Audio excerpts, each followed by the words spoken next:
Morning fifth class. Now today I am going to start a new tense, future perfect continuous tense. We have already done present perfect continuous tense and past perfect continuous tense. Now today we will do future perfect continuous tense.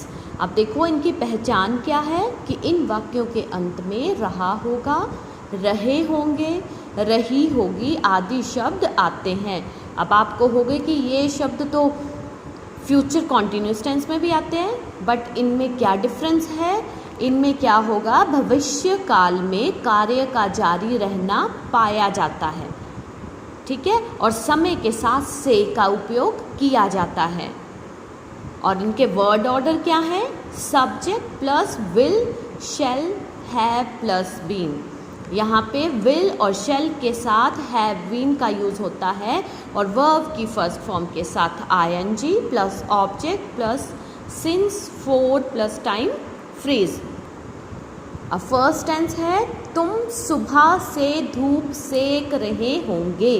अब सुबह से है, जो समय है उसके साथ क्या है, से का यूज़ करा हुआ है, तो ये कौन सा टेंस हुआ? Future perfect continuous tense.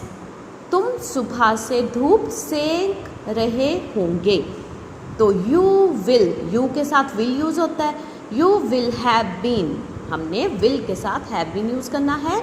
You will have been basking, धूप सेकना क्या होता है? Basking. In the sun since morning, क्योंकि डेफिनेट टाइम है तो सिंस लगेगा, since morning. You will have been basking in the sun since morning. Next देखो, मैं इस कार्यालय में 5 वर्षों से कार्य कर रहा होऊंगा। रहा होऊंगा है, ठीक है, और साथ में क्या है? 5 वर्षों से, समय के साथ से का यूज़ करा है, तो this is also future perfect continuous tense. अगर यहाँ पे होता कि मैं इस कार्यालय में कार्य कर रहा होऊंगा, तो ये सिंपल फ्यूचर कॉन्टिन्यूस टेंस होना था, पर यहाँ पे 5 वर्षों से है तो ये होगा फ्यूचर परफेक्ट कॉन्टिन्यूस टेंस। तो आई के साथ आपको पता है शैल का यूज़ होता है, तो I shall have been working in this office 4-5 years, क्योंकि डेफिनेट टाइम नहीं है, हमें नहीं पता है कौन से 5 ईयर्स हैं, तो 4 यूज़ होगा। I shall have been working in the office for 5 years. Now third one is वह 1 घंटे से सो रहा होगा। रहा होगा है और समय के साथ से है, this is also future perfect continuous tense. तो ही के साथ विल यूज होता है, तो he will have been sleeping for 1 hour. He will have been sleeping for 1 our.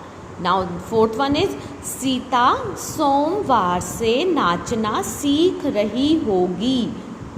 Sita सोमवार से नाचना सीख रही होगी, तो सीता के साथ सिंगुलर है तो विल यूज होगा ना, तो Sita will have been learning to dance since Monday. सोमवार हमें डेफिनेट टाइम है तो सिंस का यूज होगा। Sita will have been learning to dance since Monday. Clear है ये tenses? Okay, now do your class work.